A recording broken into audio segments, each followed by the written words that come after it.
our internet. Oh, it's still thinking. Is it frozen? Oh, there we go. It's frozen, Vocab. It's frozen. Hi, everyone. Good morning. Welcome to Arts for the Health of It. Hi, Richard. I'm Richard Wayne. I think Catherine. we were live for a while there, and we're just staring off into space. Oh, and I'm we're still in holiday mode over here at my house, and we have a house full of 400 people, and so I think everyone's sucking my internet out, and so we'll see what happens here. Catherine's also traveling, right, for the holidays? Yes, I'm in Florida using my dad's office again. We did this over the summer with Marisa. So yeah. So you're on a hotspot. I'm on a hotspot. Here it is. And our guest today, Vocab, just got a new computer that she doesn't know how to use. So welcome. And thankfully, this is our last episode of the year. And it may be our last episode ever if we don't get our stuff together. But that's fine. Catherine, I know you're traveling and you're with family and you have a young child. Do you create art during the holidays? Is that your downtime because so much is going on, or how does that work for you? I think it just transfers to being the creativity goes into wrapping gifts and writing cards, and it's probably less like sitting down to do a painting. Though I did make a little painting. This is for my husband for his Christmas card. Let me see. Oh my, wait, hold on. Let me make this larger. So no, we're going to make it bigger. I think so. I'm going to try. Wow. So that was his love coffee? Christmas card. He does. Yes. He drinks coffee every day. And we've known each other a very long time. And one of the ways we bonded initially was over several cups of coffee. So yeah. So it's sentimental. That's why we get along so well. That's so sweet. Yeah. When do you have? Oh, sorry. Go. No, go ahead. Do you have a big New Year's Eve plan? Are you a New Year's Eve person? Not huge. No, we will be back in Mississippi by then. Other than probably hearing fireworks go off, no big plans. Yeah. What about you? Are you still going to have 400 people at your house? Everyone leaves tomorrow.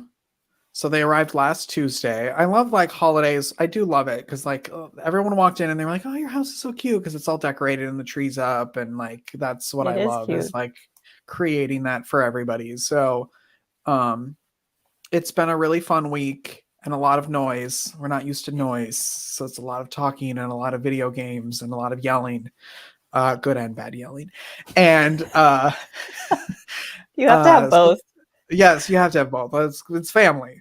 So I got new headphones. So I've been using those a lot because they are noise canceling.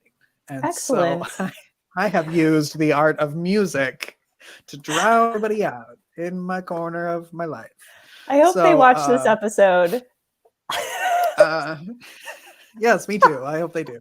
No, it's been really fun. They have flown from all over the country and parts of Texas, and so I'm grateful that they could do that. And New Year's Eve, I think I'll still be in bed resting from this past week. Recovering. Yeah, we got a new cool outdoor griddle thing for Christmas. Nice. So I think we're gonna put that together, and that's going to be our New Year's Eve. We'll make food out on the patio and just kind of hang out. Oh, nice. Yeah. So that's exciting. Sure. Everyone who's listening and watching, we have a really fun fundraiser happening right now. It's our end of year campaign to continue the connection. We have a goal of $33,000, and I wanted to give you an update on how we're doing and how you can support us. Let's show this. Hopefully it'll happen. There we go. Here. All right. We've made some progress. Way to do it, how to do that. Anyway, yes, we have made some progress. I mean, look at we have $1,000 donation from Guy. Do you know who the person who donated this morning was, Catherine? That's my cousin, and she listens to Arts for the Health of It all the time. And she has shared with me that partly because of this podcast, it's encouraged her to be more creative with her daughter who loves to draw. So that, yes, that's my wonderful cousin and her family. So thank you guys for supporting again. It's the second time, I think. Wow. Well, thank you. Yes. I saw that and I was like, oh, good. Catherine said we can talk about it today. And Maggie and everybody who has donated thus far, thank you so much for doing that. It's going to change the lives of many, many people in the hospital, and healthcare workers and their families. That's how you can donate. You can scan to donate that QR code. You can text 6 because it's our 6th birthday this year. That's why it's 6, SIX, to 53555. Go to heartsneedart.org. You can do all the things. You can call me and I'll tell you how to do it. Catherine, you can email her, show up at her house, or do whatever you got to do. But yes, we have one more week. This ends on the 31st. And I believe we may or may not have a matching donor this week. We do. So any money that you donate this week will be, yes. I didn't know if the newsletter went out yet or not. So it did. So did you check your email this morning, Richard?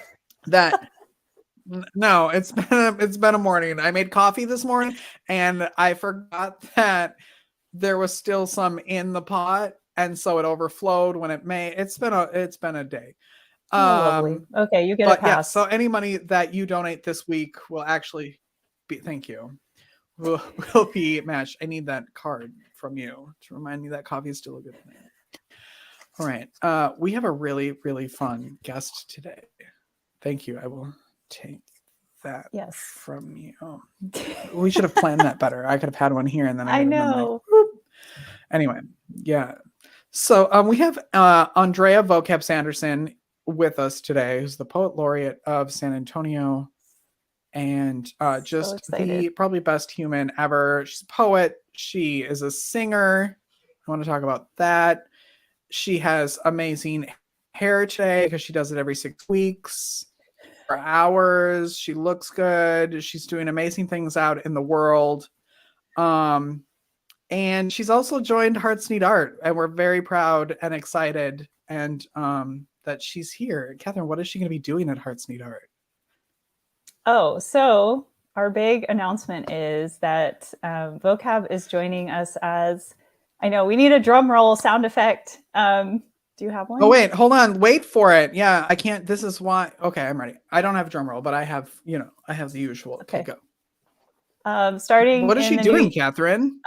She's just here for fun. No, starting in the new year, Vocab's going to be joining as my co-host on Arts for the Health of It. Is it clapping? I can't hear the clapping. Oh, it's the internet. It's great. So it's done. I'm looking forward to having her on today and getting to know her and have our listeners get to know who she is if they don't know her already. It's just I'm just excited she's joining Hearts Need Art. Me too. I will still be around, but not here. You don't get to listen to me babble every week, which is probably lucky for everyone. Okay, so we're going to take a quick break and we'll be back with Vocab after this 10-second song. Come along with me, and I know you'll see that a song changes everything.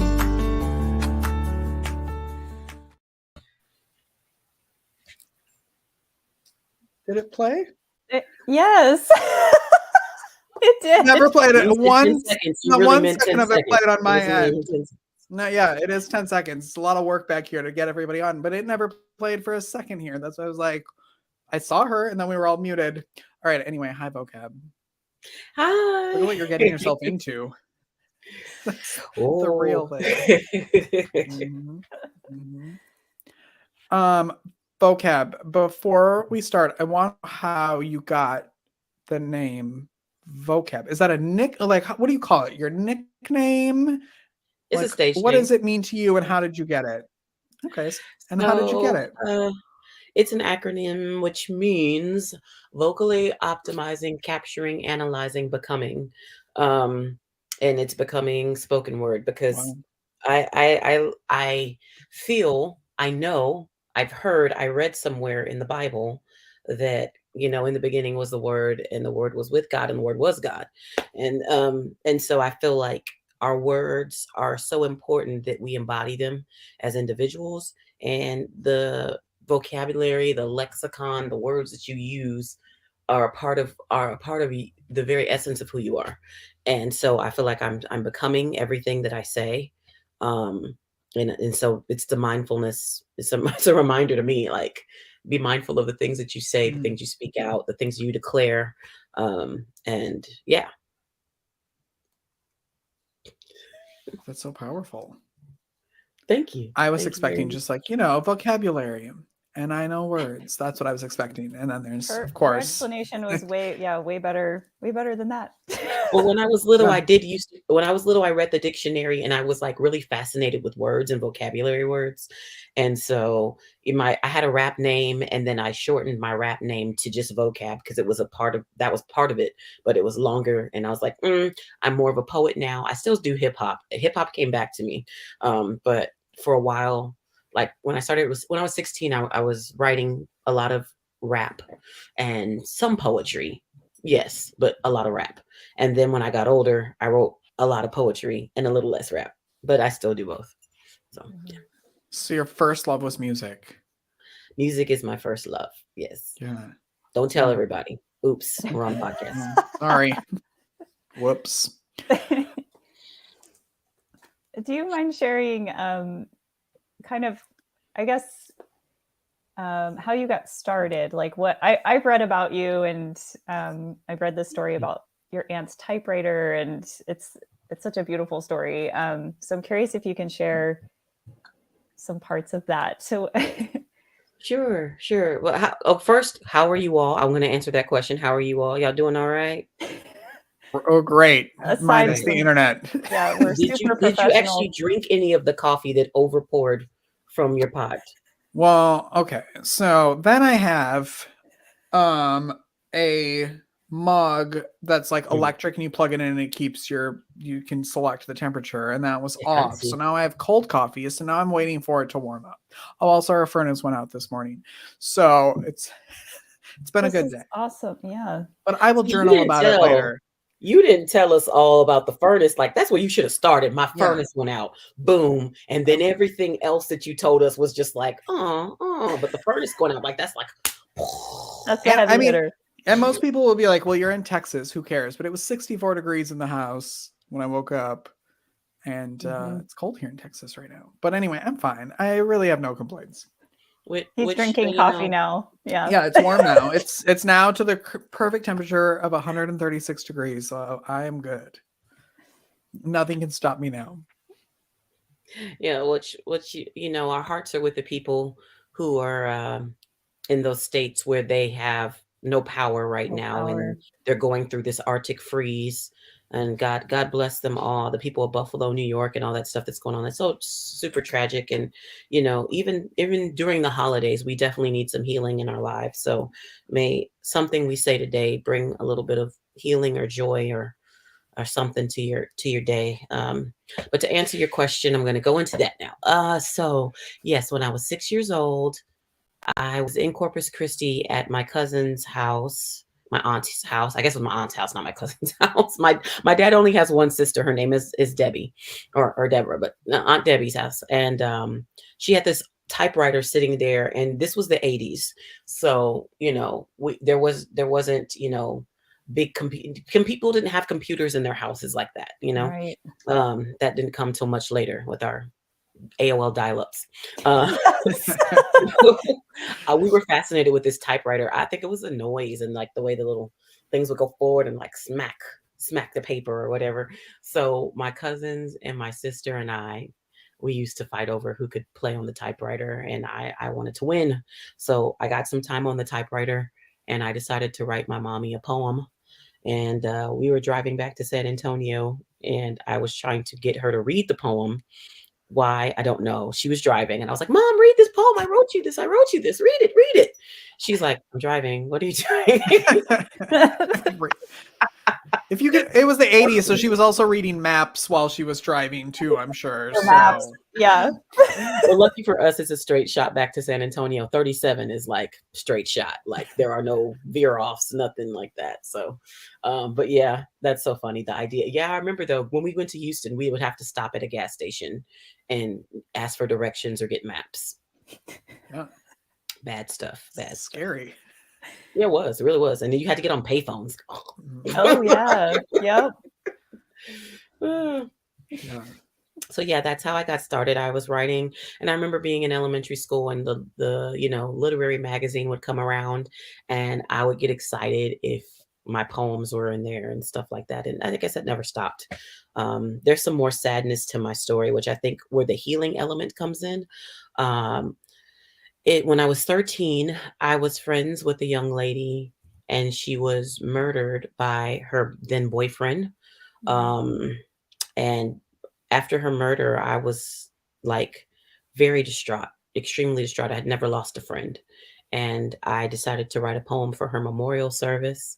And I went to my art teacher's classroom and I sat down, and she led me through this breathing meditation exercise. And she was like, and when you feel ready, just pick up the pencil and begin to sketch. Just draw something. And I started drawing. And then I remember as I was drawing, I was like, I'm so frustrated. I'm so hurt, but I need the words. I need the words. And I drew a tree. And part of the way through the tree, I started writing words instead of drawing the tree. And it turned into a memorial piece for her. And that was like the first, they put it in the school newspaper. And from there, when people passed away, I wrote a lot of poems in my life for people that have passed away. Put it like that. So you've been doing arts for the health of it for a long time. Did you know what arts and health was? Like, I didn't know that arts and health existed until I met the founder of Hearts Need Arts. So did you know that that's what you were doing, or was that just a natural, like, this is what I need to do, and never like put two and two together?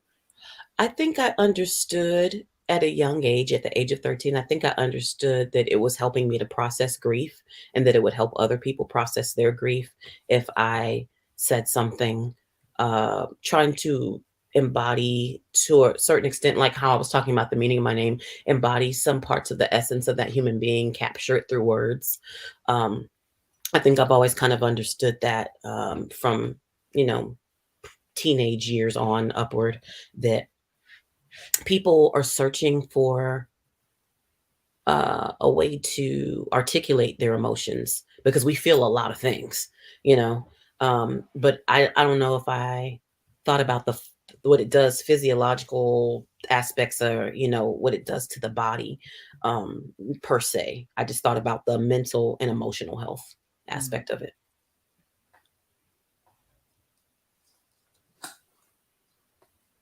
All right, I'll ask. Do you have a question? I can ask a question. I can't tell if you're frozen. Sorry. Okay. Sorry, I Go couldn't ahead, either. I know we're going to do an activity with you today, which I'm very excited about. Do we want to do that now? Whenever y'all want. Catherine? Yeah, let's jump in. I'm just here. What do people need for this activity, so we can give them a second to go grab things if they need it? Well, it's up to you if you want to use pencil and paper or pen and paper, or if you want to write on your phone. Some of you are probably watching this on your phone. So whatever, you just need to write. Whatever you want to use to write. And everybody does it differently. Okay. Catherine, do you have pen and paper? I do. I'm ready. Awesome. No. Okay. Maybe Next y'all got up. my slides. I don't know if y'all got my slides. Oh, or we not. sure do. Yeah. Woohoo! Watch me do this. Do we need the first one up there? Watch Is that what me you're asking do for? I'm going to give you a little dance while you do it. Oh, we yeah. can't see your Yeah. dance. Okay. Here we Cool. do So we're this. going to do a writing prompt today. And I know y'all can read, but I'm going to read to you because some of y'all have probably small screens because you may be watching this on your phone. So we're going to do a prompt I teach a lot of creative writing, which we haven't gotten into that conversation, but maybe we'll talk about it after we do a little bit of writing. And this prompt is called If My Skin Could Speak. So you can use that as your title. You could use that as your sentence starter.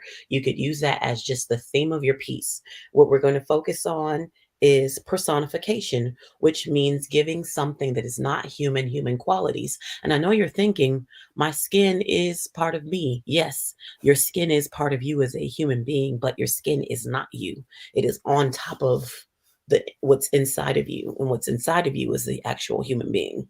So we're going to let your voice speak for a few minutes. Now, this poem could be 7 lines or it can be longer than that. It's up to you. So I would like for your poem to be at least 7 lines. And I know you're thinking, well, where do I get started? How do I do this?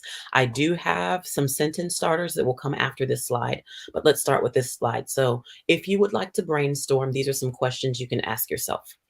If your skin could tell a story about your identity, what would it say? Include places, colors that you've experienced, sights that you've seen, sounds that you've heard, smells that you've experienced, and sensations that you felt. What would your skin say about your family or your friends? What kind of scars do you have? A lot of people, when we do this, we do focus on the scars, which I think is amazing, because sometimes people view their scars as flaws, but they're actually something that are a part of you that is unique, because not anybody else will have the scar that you have that developed the way that you did. And even I say this all the time, even if you have an identical twin or you're a family of multiples, it doesn't matter. Your individual experience is unique to you, because none of those other people have lived in your skin. And how would you describe yourself? So those are some brainstorm questions if you find that you're getting stuck. And we're going to move on to the next slide now. All right, so these are sentence starters that you can use in the yellow or the beginning of the sentences, and then you would fill in the rest after the ellipsis. And I put in quotes what could be in the rest of the sentence that you're filling in. So it's kind of like Mad Libs, which I don't know how old y'all are, but if you grew up in my generation, then you know what a Mad Lib book is. All right, so your first sentence could start out this way. Again, you don't have to use my sentence starters. You could just take the theme of my poem and run with it and go wherever you want.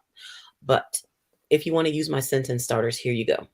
If my skin could speak, it would say, give us a quote and why these words were chosen. Or you could just give us the quote. And also, don't forget about automatopoeia. You could definitely use some automatopoeia in this. Like one kid, well, you'll hear my poem in a minute, and it has automatopoeia. So if my skin could speak, it would say, fill in that blank. My skin feels is the next sentence. Give us an emotion, a temperature, a texture that your skin would experience.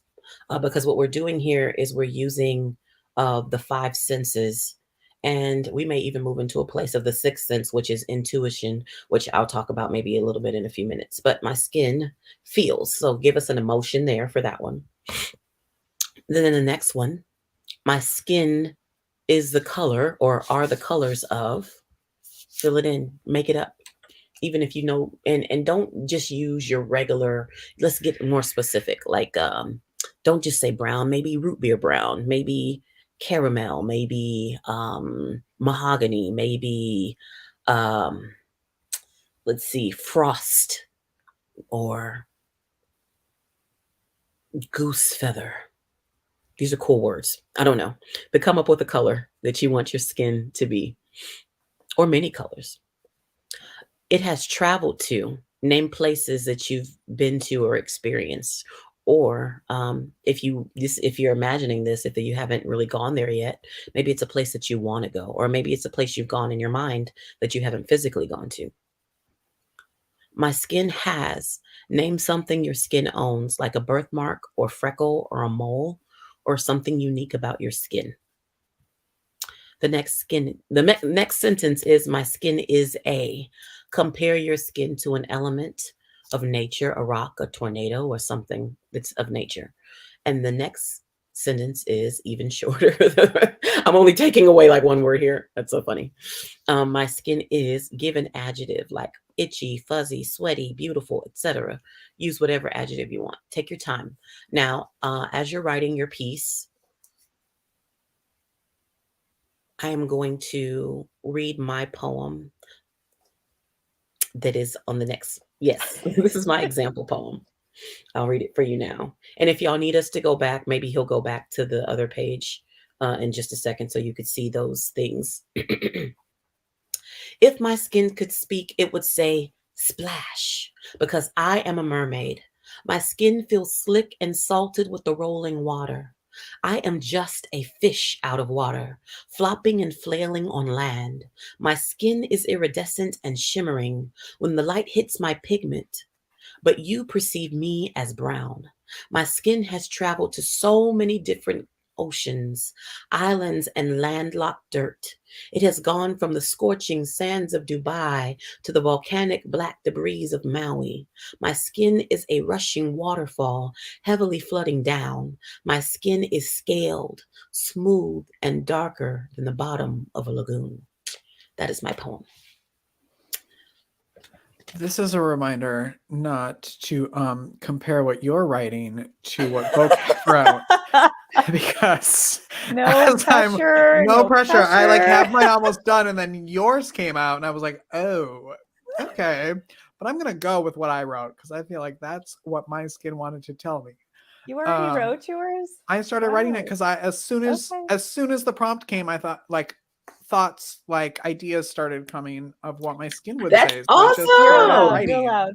I'm so happy that you started going, and that's I the did. beauty. Like sometimes we are trying to figure out inspiration. Inspiration is a magical thing that we can't always figure out a way to describe, but it's about being in the presence of other people that inspire us, because like-minded energy, the energy that I'm carrying, and I started speaking out to you all, and then boom, your ideas started coming to you about life lived experiences. And I think it's just about, that triggering, that ignition, that spark that comes from, interacting with other people sometimes that makes our inspiration go. So I'm really glad you wrote something. Do we want to take a couple minutes to finish writing, Catherine? Do you want to? Yes. Have you written yet? I wrote down some words, but that's it. Okay, well, we'll put up the slide again with all of the prompts and play some music for a couple minutes, and then we'll see what we wrote. Bye.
All right.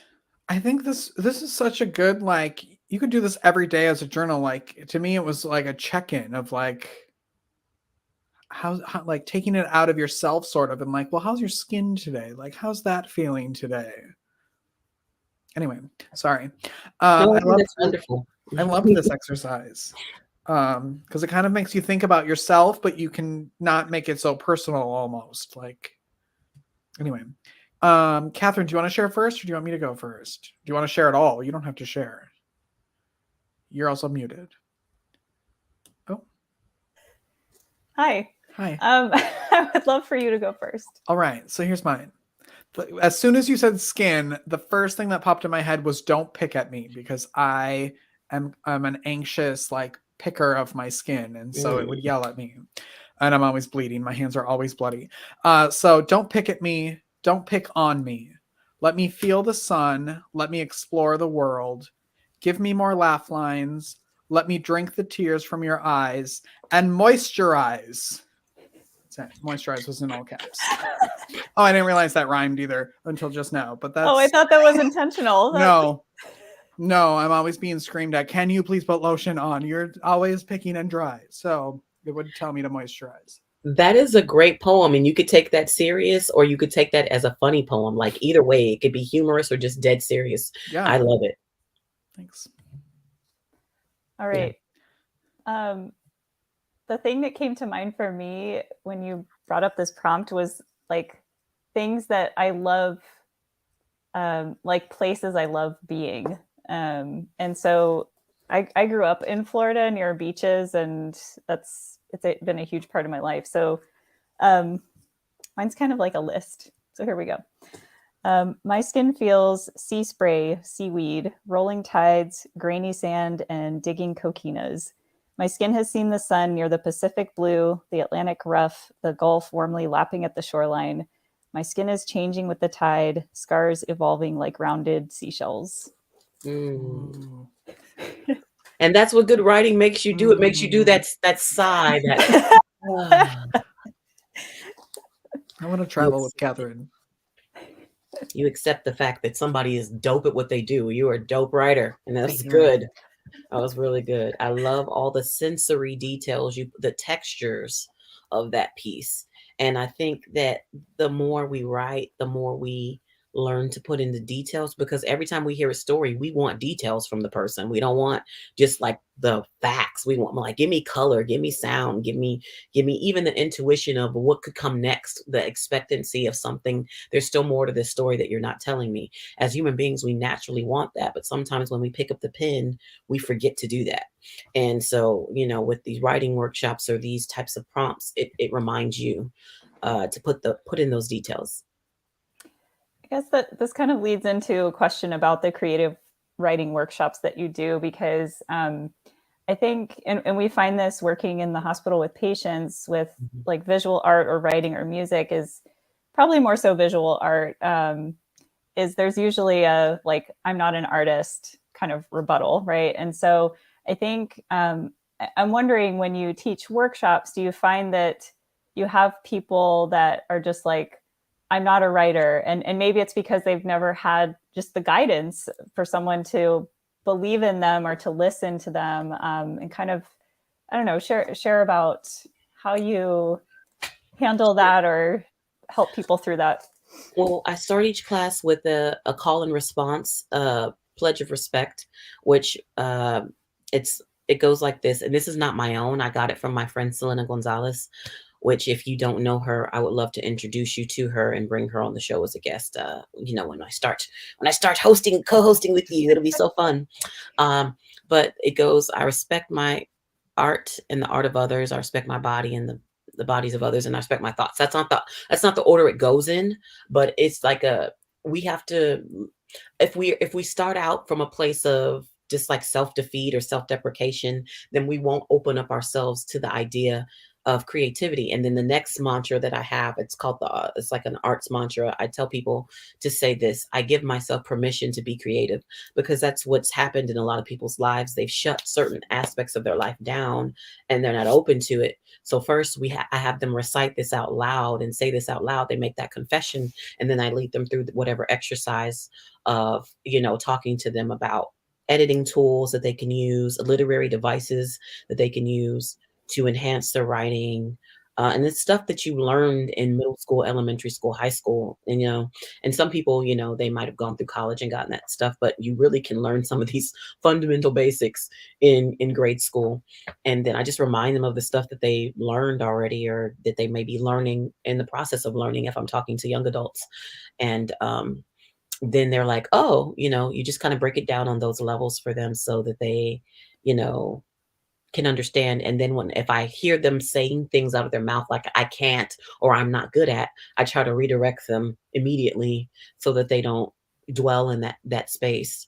But I feel like a writing exercise like this makes writing very practical, even though it's creative and expressive. It makes it super practical for them to use. Yeah. I feel like we could talk to you for 4 hours.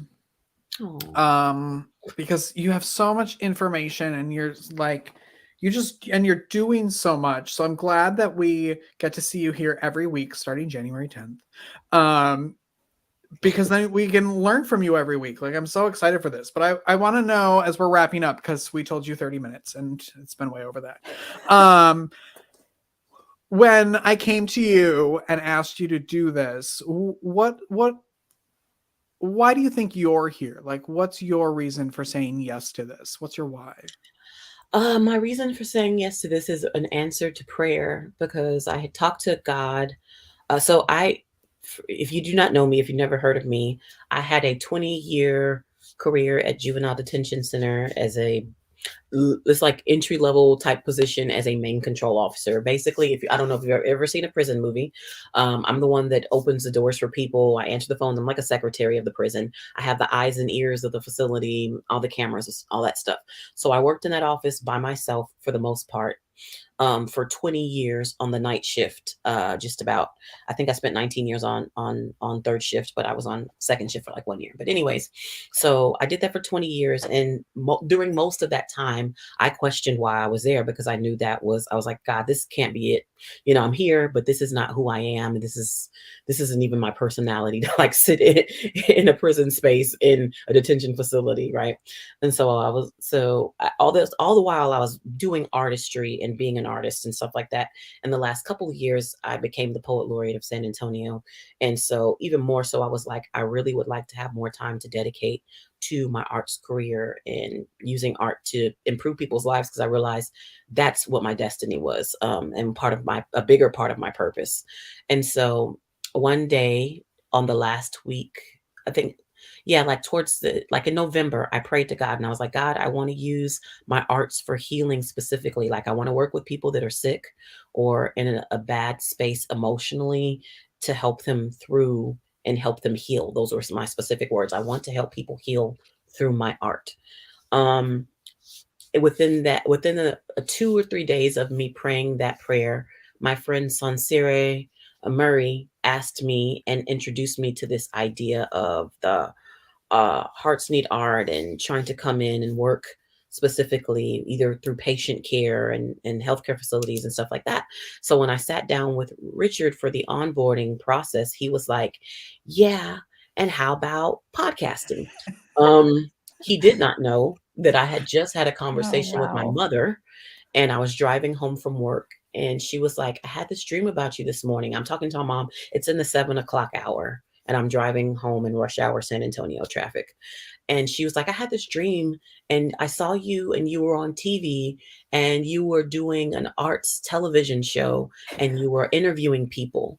And I feel like you need to follow that path. I feel like if there's an opportunity for that in your life, you need to follow that. And then within me having that conversation with her, like the next day or within 2 days, I was having a conversation with Richard, and he introduced the idea of podcasting and interviewing people for the arts.